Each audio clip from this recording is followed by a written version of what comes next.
जय श्री कृष्णा दोस्तों, स्वागत है आप सभी का मेरे YouTube चैनल में। आज आपके साथ एक स्टोरी शेयर कर रही हूँ फ्रेंड, जिसका शीर्षक है कर्मों का फल। तो चलिए कहानी की शुरुआत करते हैं। काफी खूबसूरत कहानी है, आपको भी जरूर पसंद आएगी। एक गांव में एक किसान रहता था जिसका जीवन साधारण था, लेकिन जिंदगी में एक उलझन भी थी। उसकी दो पत्नियां थीं और दोनों से उसे एक एक बेटा था। दोनों बेटों की शादी हो चुकी थी और किसान को लगा कि अब उसकी जिंदगी स्थिर और सुखी हो गई है। लेकिन समय ने उसे एक नई चुनौती दी जब उसके छोटे बेटे की तबीयत अचानक बिगड़ने लगी। बड़े भाई ने अपने छोटे भाई का इलाज कराने की पूरी कोशिश की। उसने गांव के आसपास के वैद्यों से परामर्श लिया, लेकिन छोटे भाई की तबीयत में कोई सुधार नहीं हुआ। धीरे धीरे खर्च बढ़ता गया, छोटे भाई की हालत और भी बिगड़ती चली गई। बड़े भाई के मन में चिंता ने धीरे धीरे एक कड़वाहट का रूप ले लिया। एक दिन बड़े भाई ने अपने पति से सलाह मशवरा किया। उसने कहा, यदि छोटा भाई मर जाए तो हमें उसके इलाज के लिए और पैसे खर्च नहीं करने पड़ेंगे। उसकी पत्नी, जो उसकी सोच में सहभागी हो गई थी, ने एक भयानक सुझाव दिया। क्यों न किसी वैद्य से बात करके उसे जहर दे दिया जाए, किसी को शक भी नहीं होगा। उसकी मौत को बीमारी के कारण माना जाएगा। बड़े भाई ने अपनी पत्नी की बात मान ली और एक वैद्य से संपर्क किया। उसने वैद्य से कहा, जो भी तुम्हारी फीस होगी मैं देने को तैयार हूँ, बस मेरे छोटे भाई को ऐसा जहर दे दो जिससे उसकी मृत्यु हो जाए। लालच और निर्दयता से भरे वैद्य ने इस नृशंस प्रस्ताव को स्वीकार कर लिया और छोटे भाई को जहर दे दिया। कुछ ही दिनों में छोटे भाई की मृत्यु हो गई। बड़े भाई और उसकी पत्नी ने अंदर ही अंदर खुशी मनाई, यह सोचते हुए कि अब रास्ते का कांटा निकल गया है और सारी संपत्ति उनकी हो गई है। छोटे भाई का अंतिम संस्कार कर दिया गया और समय बीतता चला गया। कुछ महीनों के बाद किसान के बड़े बेटे की पत्नी ने एक बेटे को जन्म दिया। परिवार में खुशी की लहर दौड़ गई और उन्होंने बड़े लाड प्यार से बच्चे की परवरिश की। समय के साथ वह लड़का जवान हो गया और उसकी शादी भी धूमधाम से कर दी गई। लेकिन खुशी के ये दिन अधिक समय तक नहीं टिक सका। शादी के कुछ समय बाद बड़े बेटे की तबीयत अचानक बिगड़ने लगी, यानी कि जिसकी शादी हुई थी।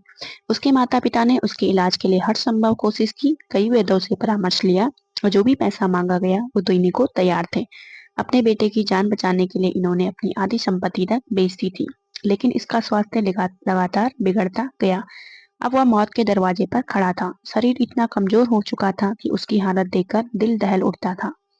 एक दिन वह लड़का अपनी चारपाई पर लेटा हुआ था और उसका पिता, यानी कि किसान का बड़ा बेटा जिसने अपने भाई को मारा था, उसको दुख भरी नजरों से देख रहा था। लड़के ने अचानक पिता से कहा, भैया, अपना हिसाब पूरा हो गया, अब बस कफन और लकड़ी का इंतजाम करो और उसकी तैयारी कर लो। पिता ने सोचा कि उसका बेटा बीमारी के कारण बड़बड़ा रहा है और बोला, बेटा, मैं तेरा बाप हूँ, भाई नहीं। लड़के ने दुखी आवाज में कहा, पिताजी, मैं आपका वही भाई हूँ जिसे आपने जहर देकर मरवा दिया था। जिस संपत्ति के लिए आपने मुझे मारा था वही आज मेरे इलाज में आधी बिक चुकी है और अब हमारा हिसाब बराबर हो गया है। यह सुनकर पिता का दिल पूरी तरह से टूट गया। वह फूट फूट कर रोने लगा। बोला, मेरा तो कुल नाश हो गया, जो मैंने किया वह मेरे सामने आ गया। पर तेरी पत्नी का क्या दोष है? उस बेचारे को क्यों जिंदा जलाया गया? क्योंकि उस समय सती प्रथा चल रही थी, जिसमें पति की मृत्यु के बाद पत्नी को चिता के साथ जला दिया जाता था। लड़के ने दुख भरी नजरों से अपने पिता की ओर देखा और कहा, पिताजी, वह वैद्य कहाँ है जिसने मुझे जहर देकर खिलाया था? पिता ने उत्तर दिया, तुम्हारी मृत्यु के 3 साल बाद तो वह मर गया था। लड़के ने कड़वाहट में हंसते हुए कहा, वह दुष्ट वैद्य आज मेरी पत्नी के रूप में है, मेरे मरने पर उसे भी जिंदा जलाया जाएगा। कहते हैं परमेश्वर का न्याय अटल होता है। इस कहानी में हमें उस न्याय की झलक देखने को मिलती है। जीवन में किए गए कर्मों का हिसाब किताब कहीं ना कहीं सामने आ ही जाता है और कहानी के अंत में हमें यही संदेश मिलता है कि जो बोओगे वही काटोगे।